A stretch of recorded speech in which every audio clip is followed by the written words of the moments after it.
মথি 8 অধ্যায় 28 পদ থেকে এখানে একটা কাহিনী আছে। ভূতগ্রস্ত লোক দুইজন যে ছিল,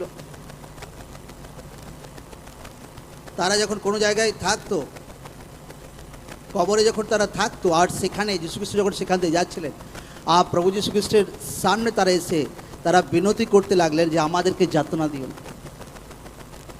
দুষ্ট আত্মা যীশু খ্রিস্টের সামনে কি প্রভুকে ডাঁট মারছে না বিনতি করছে? কি করছে?